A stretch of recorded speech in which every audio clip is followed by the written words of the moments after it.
Olá pessoal, aqui é Sérgio, instrutor do Clube do Técnico Reparador. Pessoal, vocês já ouviram falar no Multitest Auto Range?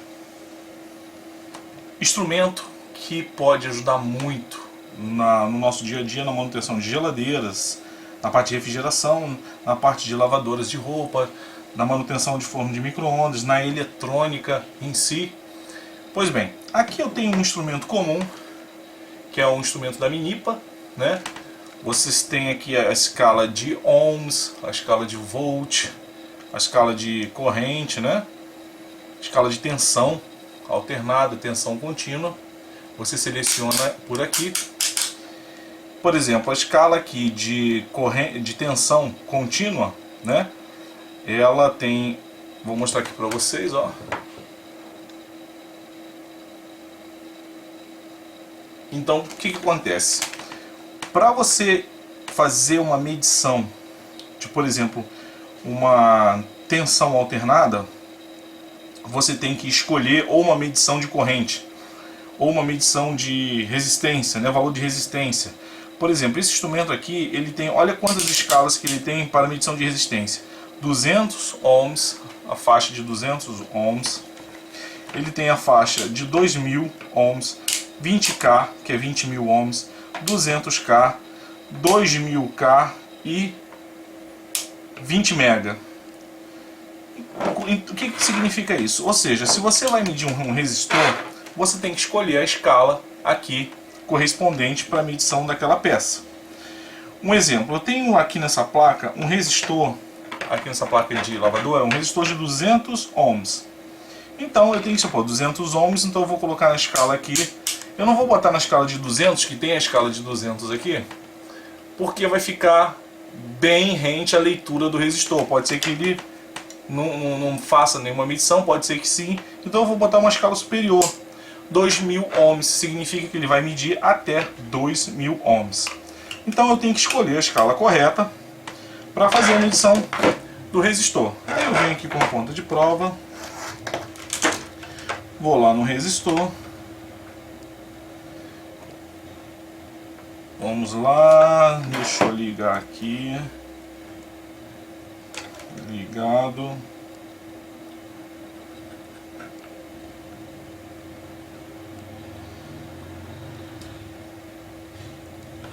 Tem que passar aqui para a faixa. Ele tem, ó, tá vendo? Até isso aqui, ó.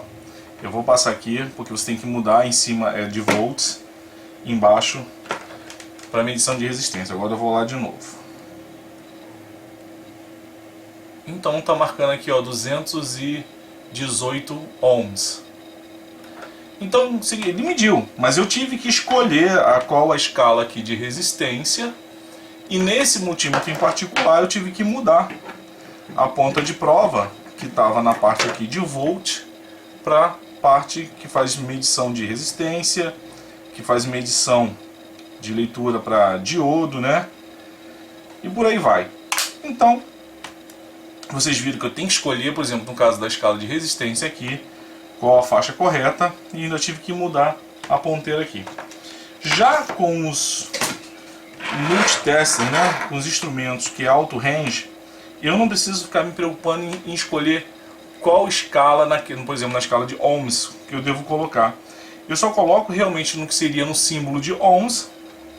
Por exemplo, aqui, tá vendo, ó, o símbolozinho já está no símbolo de ohms. Não preciso ficar escolhendo, mas qual é a escala, né, de ohms que eu coloco. Ele já faz isso automático. Para isso ele é auto range. Então eu coloco aqui, está na escala de ohms. Eu venho, vou lá no resistor e ele vai me dar, deixa eu baixar aqui para poder fazer a leitura, para vocês enxergarem. Deixa eu ver se eu coloco uma luz aqui. Eu vou lá medir o resistor.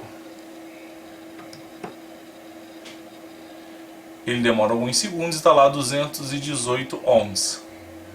Se eu for medir outro resistor de 10K, 20K, 200K, não importa. Eu não tenho que ficar mudando aqui.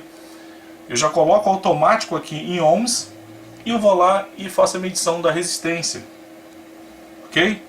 Por exemplo, a resistência de uma válvula de entrada de água. Para 127 volts costuma ser em torno de 1K, 1000 ohms. Eu venho aqui, não preciso mudar nada lá, já está em ohms.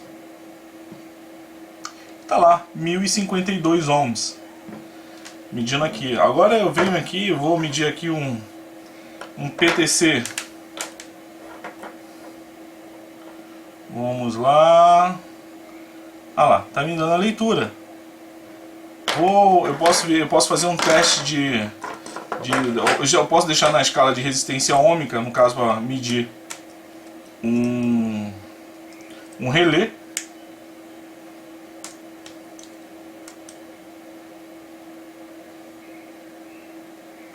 Mas eu prefiro sempre o que? Colocar na escala de BIP. Vou botar aqui na escala de BIP, de continuidade. Ó. Vou juntar aqui. Aí eu venho, coloco aqui dentro do relé. Viro ele, ó. Viro de cabeça para baixo, viro para cima, ó.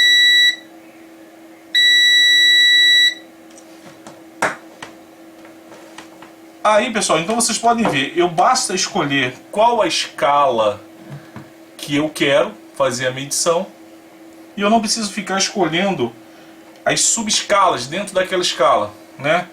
Outra coisa muito bom desses instrumentos, a maioria vem com capacímetro embutido. Eu estou aqui com um capacitor de uma lavadora de roupa, 45 microfarads. O que eu faço? Coloco o instrumento na escala. Deixa eu dar um zoom aqui para melhorar um pouquinho. Coloco ele na escala. Deixa eu colocar mais uma vez essa luz aqui, ela apaga muito rápido. Vou colocar aqui na escala de capacitor.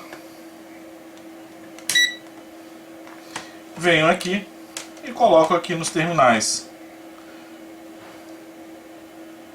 E verifico a leitura.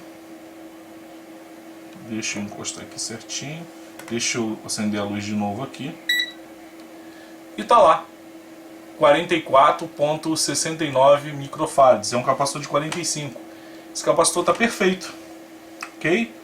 Então, pessoal, o que eu quero dizer é o seguinte.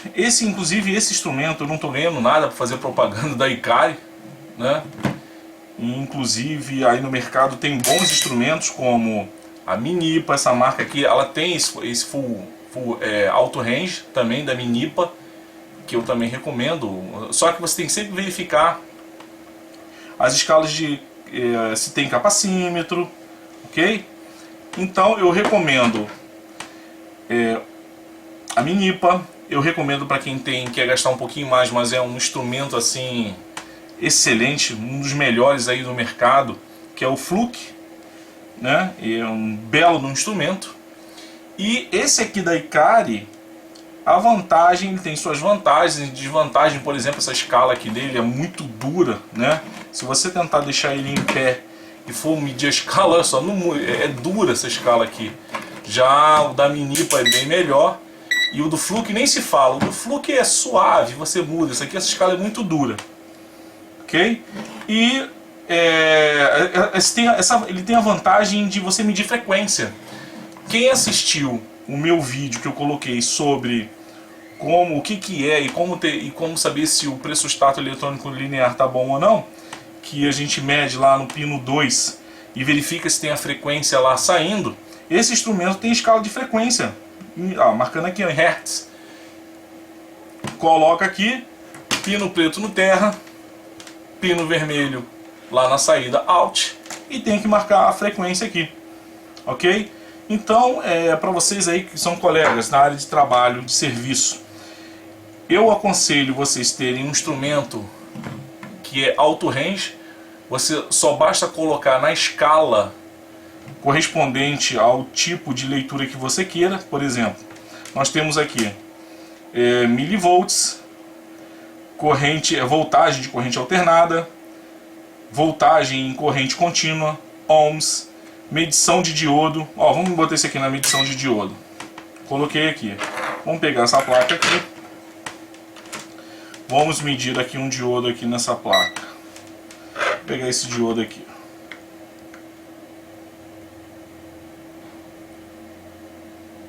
De um lado do outro. Esse aqui, ó, de um lado tá ok. Invertendo. Ó, não deu nada. Ele carregou um pouquinho, provavelmente por causa do capacitorzinho que tem aqui no circuito. Ó, vamos lá. Ó. Nada de um lado. Do outro, 638 mV. Ok? Então, teste do diodo. Ok, tem outros diodinhos aqui na placa.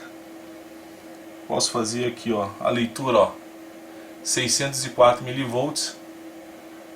Vou inverter aqui. Se por acaso der a leitura invertendo, eu tenho que tirar ele da placa para saber se ou ele está em fuga ou se é alguma leitura que está pegando de outro componente da placa. Ó, tá ok. Viram como é que... Então esse instrumento tem uma facilidade muito grande de você escolher para fazer medição, né, de peças, medição de tensão. Então o que eu aconselho? Ikari é a melhor opção para quem está precisando gastar pouco, que é o instrumento mais barato aí no mercado, deve estar na faixa aí de R$200, né? Logo em seguida nós temos o Minipa. Temos o Minipa aí custando aí 280, né? Na faixa de 280, R$290. E tem o Fluke. Se alguém quiser comprar o Fluke, eu recomendo o 17+, né? O Fluke 17+. Ele deve estar na faixa de 400 e poucos reais, mas são belos instrumentos. Mas esse aqui já dá conta do serviço perfeitamente. Ele vem com praticamente as escalas que a gente precisa para o nosso trabalho. Ok, pessoal? Então tá aí uma dica para quem está começando nessa área de eletrônica. Pode ter esses instrumentos aqui, mas você tem que ficar escolhendo a escala, tá, correta para poder fazer a medição. Qual é o problema de se você não tem um bom conhecimento de usar esses instrumentos aqui que você tem que escolher a escala? Por exemplo, você esquece, coloca na tensão alternada de um valor baixo, vai medir uma tensão muito alta, você pode danificar o instrumento. A mesma coisa para a tensão contínua. Você coloca ele na tensão contínua num valor baixo, vamos supor, você vai medir... um exemplo, 70 volts. Claro, no nosso trabalho a gente não lida isso, mas quem lida com eletrônica, parte de amplificador, você pega tensões altas assim. Mas você vai medir, coloca numa escala menor, aí você vai ver lá que a tensão que está lá no circuito é maior do que você escolheu aqui, você pode queimar o instrumento. Já você colocando na escala certa aqui, não corre esse perigo. Se você colocar, por exemplo, na escala de corrente alternada aqui, ó, o símbolo do V com uma senoidezinha, como se fosse uma cobrinha aqui, uma senoide. Se você colocar essa ponta de prova em 127 volts, ele vai ler 127 volts. Se você ligar em 220 volts, ele vai ler 220 volts. Então, você não tem que ficar mudando a escala.